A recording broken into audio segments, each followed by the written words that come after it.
लोगोसे नोंथांमोना जेरै भेरगावखौबो बेबायदि माखासे बायदि लादों बे समाव रायजो राजानिसिम मा खावलायदों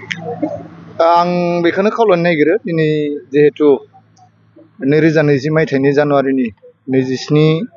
खालाराव अक्ट'आव जोंनि बिटिआर रेकर्डआ जादोंमोन गोजोन गोरोबथा फैयै दिनै 5 बोसोर जाबाय आरो बे 5 बोसोराव बिटिआर सोरखारनि हेफाजाबजों मोनसे सान्थि परिबेसखौ लानानै बाइक रेलि लानाय जादोंमोन आरो बे हिसाबै जोङो भेरगाव समस्तियाबो 500निबो बांसिन बाइकखौ लानानै हिनजावफोर हौवाफोर बयखौबो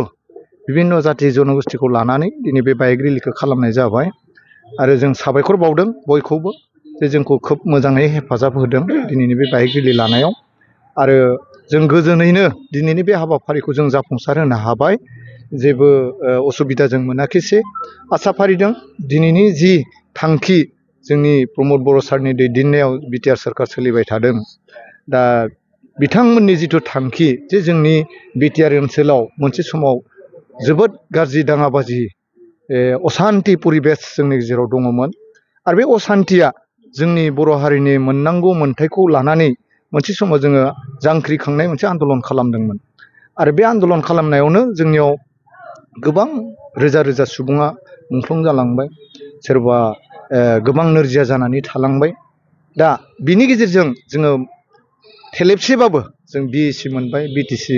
जों सुक्ति खालामलांबाय दिनै बिटिआर सुक्ति जाबाय बिनि गेजेरजों जोङो एसे थेलेबलेबहैबाबो राजखान्थि गोहोखौ जों एसे मोनबाय गावारि एसे सोलिनो थाखाय गाव सामलायना लानो थाखाय जोंनि बिटिआर ओनसोलखौ दा बे हिसाबै जोङो बेखौ जुदि मोजां जौगासार होनोब्ला जों मोनफ्रोमबो बिथिङाव जुदि जोङो जौगालांनांगौब्ला फरायनायनि बिथिङावनो जा फालांगिनि बिथिङावनो जा आबादनि बिथिङावनो जा जायखिजाया जों जौगानायनि जुदि खामानि मावनांगौब्ला जोंनो मोनसे सान्थि परिबेसखौ नांथारगोन दा बे हिसाबै दिनै बिटिआर सोरखारा बे सान्थि परिबेसखौ लुबैनानै जे माने सान्थिनि गोजोननि माने बाइक रेलि खालामनाय जादों बिनि गेजेरजों जोङो रायजो राजानि सिगाङाव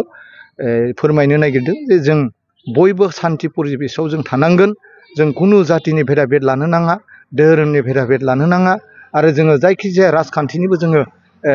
भेदा भेद जों लालायनो नाङा जाय जि राजखान्थि दोलोआवनो थाया मानो जाय जि धोरोमावनो थाया मानो जाय जि जाति जनगोष्ठीयावनो थाया मानो जों खौसेयै बिटिआरखौ जौगानायनि जों खामानि मावलांनांगोन आरो खामानि मावलांनांगोनब्ला जोंनो सान्थि परिबेसखौ नांगोन आरो बे सान्थि परिबेसखौ नागिरनानै दिनै बाइक रेलि खालामबाय आरो फैयै दिनै जोबथा फैबाय जों जोबोद गोजोननाय मोन्दों आङो जोंनि बिटिआरनि इएम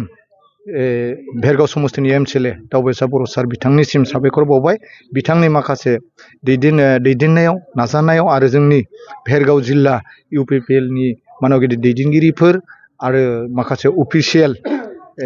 दैदेनगिरि अफिसारफोर बिथांमोननि दैदेननायाव दिनैनि बे सान्थि परिबेसै बाइक रेलिया जोबनानै थांबाय आं बिथांमोनखौ जोबोरैनो साबायखर बावबाय आरो आं साबायखर बावथारनांगोन जोंनि भेरगाव साब डिभिजननि सिभिल एसडिअ एबा एडिसि रिंखां मुसाहारि सार बिथाङा दिनैनि बेखौ फ्लेग अफ खालामनानै होदों जागायजेनना होदों आं बिथांखौ साबायखर बावबाय आरो मुंख्लंफोरनिसिम बिबार बावनाय बेवहाय जोंनि ओनसोलनि मानिजाथाव बुद्धिजिबि मेलेमजिबि बिथां जुगेन कसारि बिथाङा बावबाय बिथांनिसिमबो साबायखर बावदों आरो लोगोसे जोंनि block elementary education officer Khairabari बिइउ बिनि अफिसार बिथां भुमिधर बर' सार बिथाङाबो बड'फा उपेन्द्रनाथ ब्रह्मनिसिम बिबार बावजेनगिरि हिसाबै बाहागो लादोंमोन बिथांमोनखौ जों जोबोद साबायखर बावहरबाय नोंथांमोननि गेजेरजों